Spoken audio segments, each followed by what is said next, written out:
Hello students, I hope you all are good. So I am here with a new topic of geography, that is natural vegetation and wildlife.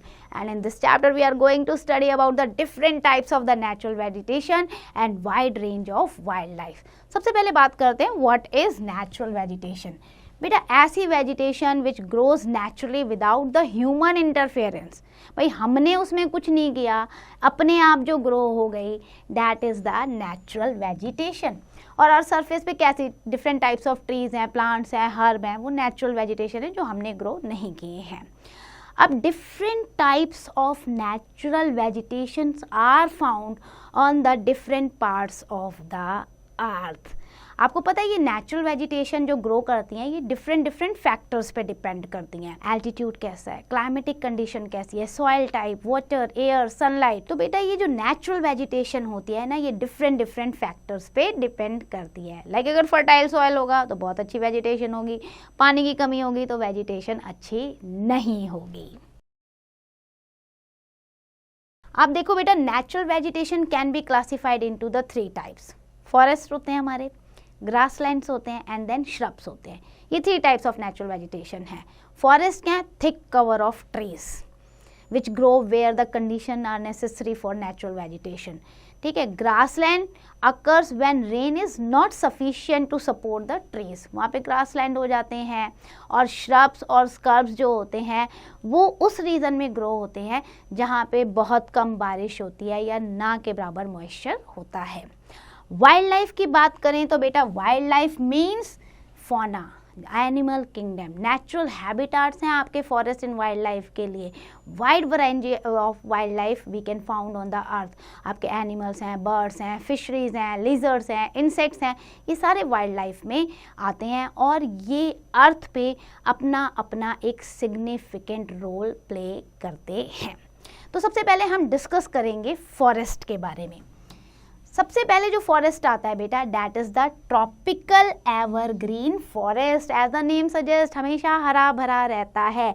इसको हम tropical rain forest भी कहते हैं. आप photo में देखो कितना घना है, डेंसली, है ना. आपको पता है बेटा ट्रॉपिकल एवरग्रीन फॉरेस्ट जो है more than 200 centimetre rainfall annually receive करता है. बहुत ज़्यादा बारिश होती है, इसीलिए रेन फॉरेस्ट भी इसे कहते हैं. और यहाँ के जो पेड़ होते हैं उनकी हाइट 60 मीटर तक पहुँच जाती है. इतने हाइटेड पेड़ होते हैं और इतना डेंस होता है, पेड़ पे पेड़, बहुत घना ये जंगल होता है कि जो सनलाइट है ना वो ईजिली पहुंच ही नहीं पाती जंगल के अंदर सरफेस पे. और ये जो टाल ट्रीज होते हैं ना इतने क्लोज हैं. उसके बाद ये कैनोपी बनाते हैं, इस तरीके की कॉनिकल शेप टाइप का बनाते हैं बहुत ज़्यादा. ठीक है. और ये पेड़ आपको मिलेंगे आपकी ट्रॉपिकल एंड इक्वेटोरियल रीजन में, मलेशिया में, म्यांमार में, अफ्रीका में, नॉर्थ अमेरिका में ऐसे मिलेंगे. जो फेमस ट्री हैं यहाँ के महोगनी है, रबड़ है, sandalwood, bamboo, ebony, rosewood, etc. You can see in the picture the wide variety of wildlife are found in the tropical rainforest. अच्छा, इसके बाद हम चलते हैं ट्रॉपिकल डेसिडियस फॉरेस्ट की तरफ.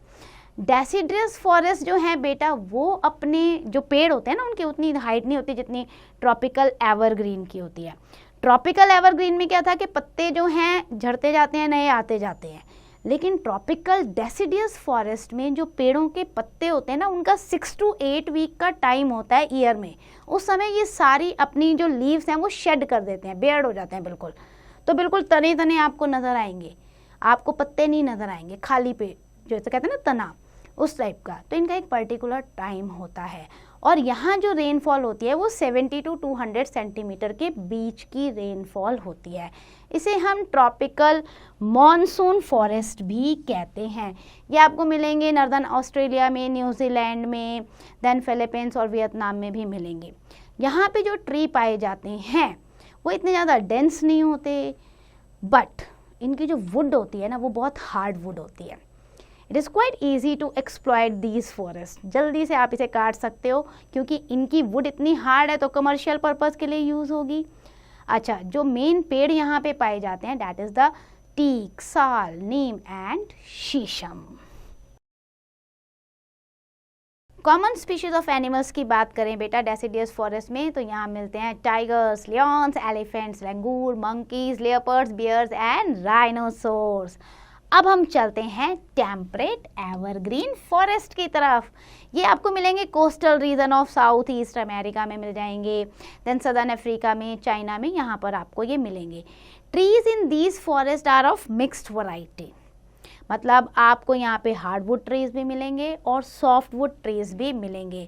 हार्डवुड ट्रीज में आपके आते हैं पाइन, मलबरी एंड ओक, और सॉफ्टवुड ट्रीज में आते हैं आपके यूकेलिप्टस, बैम्बू एक्सेट्रा। अच्छा, यहाँ पे आपको कॉनिफेरस ट्रीज भी मिल जाएंगे हाई एल्टीट्यूड पे अगर आप जाएंगे। वाइल्ड लाइफ अगर हम देखें तो इतनी ज़्यादा वैरिड नहीं है जितना ट्रॉपिकल एवरग्रीन और डेसिडियस में मिल रही थी।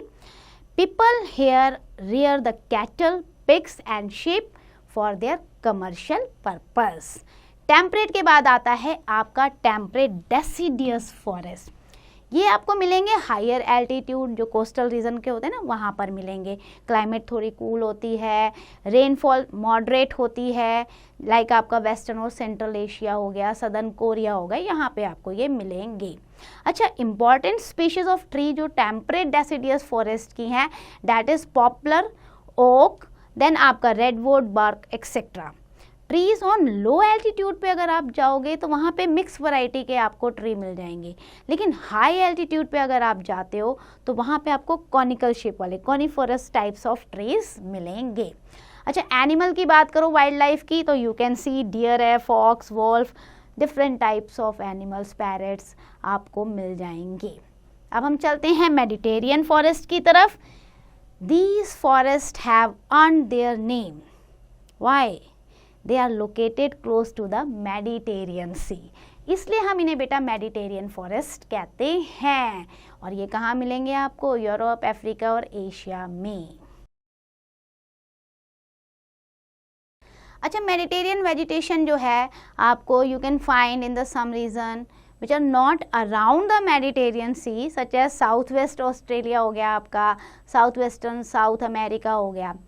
This region has rainfall in winter and summer remain totally dry. तो ट्री क्या होंगे? ट्री विंटर में ग्रो करते हैं। चीफ वैरायटी ऑफ ट्री अगर आप देखोगे यहाँ पे तो ओक मिलता है, फर है, पाइन है, केदार है, ये सारे पेड़ यहाँ पे मिलते हैं। और जो लोग हैं यहाँ पर फॉरेस्ट को कट करके grapes, olive, figs, plums, almonds इसको उगाना शुरू कर दिया है उन्होंने। Not much wild life is found in this Mediterranean region. इसके बाद आता है आपका coniferous forest. They are found at the higher altitude. Picture में आप देख सकते हो स्नो पूरा कवर्ड है ये, तो हायर एल्टीट्यूड पे आपको ये मिलेंगे जहाँ विंटर्स बहुत लंबी होती हैं और सीवियर विंटर्स होती हैं, बहुत ज़्यादा ठंड होती है, और समर बहुत छोटे टाइम के लिए होती है। ट्रीज जो यहाँ मिलते हैं बेटा, they are the tall and straight आपको मिलेंगे, और इनकी ना निडल, बिल्कुल इनकी जो शेप होगी ना पत्तों की, अगर आप देखोगे हाथ लगाओगे तो आपका हाथ कट जाएगा। निडल शेप्ड लीव्स होती हैं। चीफ वैरायटी ऑफ ट्रीज जो यहाँ मिलते हैं that is pine, fir, spruce and hemlock. Trees have soft wood. अब ये सॉफ्ट वुड होती है तो इससे जो पल्प निकलता है that is use for manufacturing the news print and paper, match box हो गया, पैकेजिंग वगैरह के लिए यूज़ होता है। बड़े ही प्यारी वाइल्ड लाइफ आपको पिक्चर में दिख रही है, रेनडियर, पोलर बियर, टेबल है ना, जिब्रास, ये आपको सारा नज़र आएंगे यहाँ पर कॉनिफेरस फॉरेस्ट में। अब चलते हैं हम ग्रासलैंड पे। ट्रॉपिकल ग्रासलैंड की बात करें तो once again both side of the equator in the tropical region ये आपको मिलेंगे। This region does not experiences the much rainfall, लेकिन ये सफिशिएंट है टॉल ग्रासेस को सपोर्ट करने के लिए। ठीक है, यहाँ पर आपको जो मिलेगा ना, तो you can see the height of the grasses जो होती हैं that is good. Grasses in this region are suitable for grazing of the animals and the farming also. आप उस ग्रासलैंड को क्लियर करके फार्मिंग भी कर सकते हो। Africa, southern India, north America में ये मिलती हैं। अफ्रीका में जो ट्रॉपिकल ग्रासलैंड है उसे हम कहते हैं सवाना ग्रासलैंड। अब ट्रॉपिकल ग्रासलैंड की बात करें तो wide variety of herbivorous and as well as carnivorous animals भी आपको मिलते हैं। हार्बीवोर्स आपको पता है जो प्लांट्स पे डिपेंड है, कार्निवोर्स जो कि मीट खाते हैं, एनिमल्स पे डिपेंड है। Giraffe, zebra, deer, wild buffalo, antelope, elephant, ये सारे यहाँ पे मिलेंगे। अब मूव करते हैं हम टेम्परेट ग्रासलैंड की तरफ।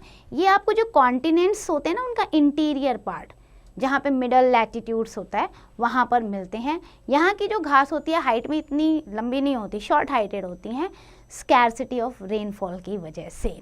अच्छा, कुछ ट्रीज़ यहाँ पे आपको मिलेंगे ग्रो किए हुए। ये भी जो एरिया है एनिमल ग्रेजिंग के लिए अच्छी है, फार्मिंग के लिए अच्छी है। लोग यहाँ पे जो है ग्रासलैंड को क्लियर करके जो आपका ऑक्यूपेशन है फार्मिंग को अडॉप्ट करते हैं और व्हीट और कॉर्न को ग्रो करते हैं। ग्रासलैंड जो है इस टाइप की टेम्परेट ग्रासलैंड, ये अलग अलग इंटीरियर कॉन्टिनेंट में अलग अलग नाम से जानी जाती है। लाइक नॉर्थ अमेरिका में हम इसे कहते हैं प्रेरीज, ठीक है। आफ्टर दैट साउथ अमेरिका में ये जो टेम्परेट ग्रासलैंड है वहाँ कहा जाता है इसे पम्पास। देन आपका साउथ अफ्रीका में इसे कहते हैं वेल्ड, ऑस्ट्रेलिया में डाउन्स, एंड देन रशिया में इसे कहते हैं steppes grassland. Horse, rabbit, eagle and then owl, these types of the animals wild life find here. अब चलते हैं हम श्रब्स की तरफ। डेजर्ट वेजिटेशन आती है इसमें, ड्राई क्लाइमेट है, रेनफॉल नाम के बराबर, मतलब ना के बराबर हो रही है, बहुत कम रेनफॉल है। और you can find desert vegetation at the western margin of the continents, जहाँ पे बहुत ज़्यादा हाई टेम्परेचर होता है और बारिश की कमी होती है। लाइक आपके सहारा डेजर्ट हो गए, Kalahari desert, Atacama desert, Thar desert जो इंडिया में है आपका, ऑस्ट्रेलियन डेजर्ट, अरेबियन डेजर्ट। तो यहाँ पे आपको ये डेजर्ट वेजिटेशन मिलेगी। यहाँ पे जंगलों की कमी है, कोई जंगल नहीं है। कुछ जगह पे आपको श्रब्स के पैचेस मिल जाएंगे। ट्रीज़ जो है यहाँ पे बहुत शॉर्ट आपको मिलेंगे और हैविंग द थॉर्न्स, उनमें कांटे लगे होंगे। कटीली बुशेस होती है ना आपकी झाड़ियाँ, उस टाइप के आपको मिल जाएंगे। या वैक्स कोटेड लीव्स होगी जो इवेपोरेशन में उनको हेल्प करती है, कि रिड्यूस करता है evaporation. Chief species of tree अगर आप देखोगे डेजर्ट वेजिटेशन का तो पाम है, कैक्टाई है, थॉर्नी बुशेस हैं एंड ग्रासेस हैं आपके। वाइल्ड लाइफ की बात करो तो भाई हार्श कंडीशन है यहाँ पे, फिर भी कैमल जो है शिप ऑफ डेजर्ट कहलाता है क्योंकि उसने अडेप्ट कर लिया है उस तरीके के क्लाइमेटिक कंडीशन को। अदर एनिमल्स आप देखोगे तो फॉक्सेस, जेकाल, वाइल्ड एस, हाइना, ये आपको मिलेगा। नंबर ऑफ लीजर्ड्स, स्कॉर्पियंस जो है ना, स्नेक्स, ये सारे आपको मिलेंगे। मूव करते हैं टुंड्रा वेजिटेशन पे। टुंड्रा जोन पता है आपको कोल्डेस्ट रीजन है अर्थ का, due to the extreme cold, dry region. ये जो है इसे हम कहते हैं कोल्ड पोलर डेजर्ट। अच्छा, यहाँ पे जो पोलर एरिया है ना, यूरोप की, एशिया, नॉर्थ अमेरिका, यहाँ पे आपको टुंड्रा वेजिटेशन मिलेगी। इतना ज़्यादा ठंड है, बारिश ना के बराबर है, तो यहाँ पे क्या मिलेगा आपको? ओनली लिचन, मॉइसेस, ग्रासेस, यही आपको मिलेगा। कुछ श्रब्स, फ्लावर्स के आपको शॉर्ट समर सीजन में देखने को मिल जाते हैं। एनिमल्स की बात करें तो बड़े प्यारे दिख रहे हैं आपको, ब्लू फॉक्स, देन मस्कॉक्स, देन इस तरीके के एनिमल्स आपको वहाँ पे मिल जाएंगे। नेचुरल वेजिटेशन, वाइल्ड लाइफ और मैन, इनके बीच में क्या कनेक्शन है बेटा? हम तीनों, नेचुरल वेजिटेशन हो गई, वाइल्ड लाइफ हो गई और ह्यूमन बीइंग हो गया, we interconnected with each other. इंसान को अपनी ज़रूरत पूरा करने के लिए इन दोनों चीज़ों पे डिपेंड रहना पड़ता है, ठीक है, वाइल्ड लाइफ पे भी और नेचुरल वेजिटेशन पे भी। हम क्या करते हैं, हम अपनी ज़रूरतों को पूरा करने के लिए, डेवलपमेंट करने के लिए day by day natural vegetation और वाइल्ड लाइफ को हार्म कर रहे हैं, which destroy the ecological balance. This is very wrong. जब हमें पता है कि हर एक का अपना एक सिग्निफिकेंट रोल है नेचर में, तो हर एक को हमें इम्पोर्टेंस देनी चाहिए, बैलेंस बना के रखना चाहिए। लेकिन हम डिफॉरेस्टेशन ज़्यादा कर रहे हैं, एनिमल्स को इलीगली मार रहे हैं, that is very very wrong. Now that's end for the chapter. I hope you understand. Let's do the quick revision. Number 1, the type of natural vegetation at a place is affected by different factors. Natural vegetation को हमने classified किया था forest में, grassland में and then shrubs में. Wildlife जो है depend करती है several factors पे।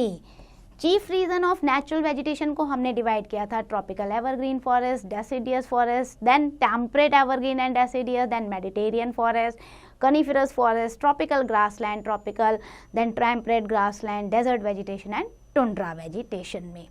वाइल्ड लाइफ के बारे में हमने डिस्कस किया था कि it varied from region to region, और हमने ये भी डिस्कस किया कि man needs both natural vegetation and wildlife for its survival. So there is a need to conserve the natural vegetation and wildlife. So that's end for the chapter. Now it's your turn. Do the exercise carefully.